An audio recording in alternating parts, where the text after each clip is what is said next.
Merry Christmas, everyone. I hope that you had a fantastic holiday. Now, I know that it is after Christmas, but it is Christmas Day and I am filming this. Consider this one of those after holiday gifts that you get where you're looking at it, but you're not gonna turn it down. That's this video. My family is definitely used to those gifts. So this library haul is one that I'm excited to present to you because it is the last of the year. I got through with my holiday havoc-a-thon, read-a-thon, and I decided to tackle these books. Now, I have read most of these already, so I can actually give you a little bit of a review. So the first book is Wash Day Diaries. Now, this is a very colorful graphic novel that celebrates black hair care and all that goes into it. The depictions are definitely very accurate of the struggle that it takes to get the lovely dues that we do. It is also a celebration of sisterhood because your sister definitely has your back. It does tackle some serious things like mental illness and family struggles and does have a queer representation. And I was surprised that there's actually naked people in the shower, but really good book. I recommend it and I hope that there is a sequel. The next book is Dirtbag Rapture. Now, this fun graphic novel follows a stoner who realizes that she has some sort of paranormal ability and ghosts want her to do things for them. So she decides to start charging them. And then she gets caught in this struggle between good and evil. But it was really fun. Definitely a great depiction of someone that is into drugs, and there's definitely a lot of drug use.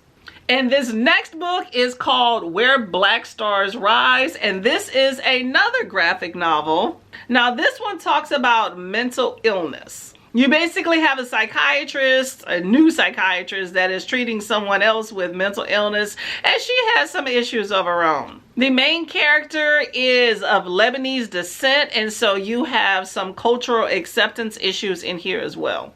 Now, I did kind of enjoy this book, but what made it difficult for me is that the colors in here are really bright, and a lot of the wording and print in here is light, so it made it hard to read, especially in low lighting situations. I also felt that the illustrations were a bit confusing, and so was the storyline. So I will say this was definitely not one of my favorite graphic novels. Now, there is a queer representation and there is breaking of patients, psychiatrists, confidentiality, and that did not sit well with me at all. The next book is Jackal. Now, y'all, I was hearing a lot about this book and decided to pick it up, and I will say I was severely disappointed. Now, this book is pretty thick. It's like 300 something pages, and I was on board. It was drawing me. I was like, okay, where's the story going?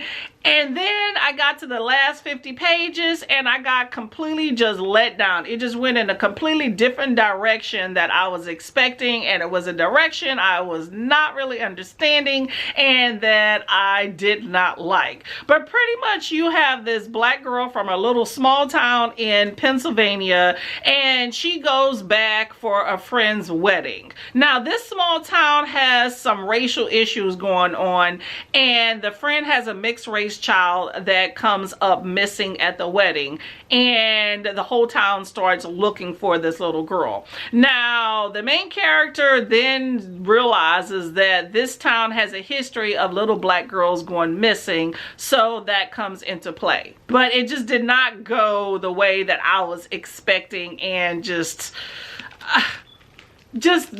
y'all, I'm irritated that I even read this book. I'm gonna look up some booktubers that have read this book and let's just figure out what they have to say about it. But definitely not one of my favorite books.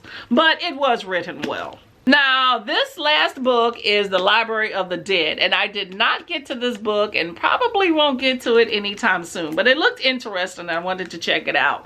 But it's basically about a girl who drops out of school in order to become a ghost talker. She talks to the dead, and then she realizes that some sort of entity is attacking children and leaving them like little shells of themselves.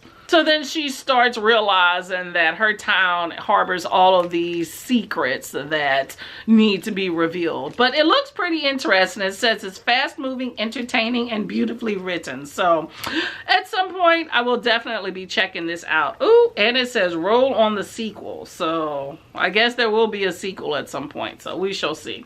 But that is my little mini library haul. I'm excited I got to these books. So let's see what the new year brings, y'all. Happy reading. 2022, you are done.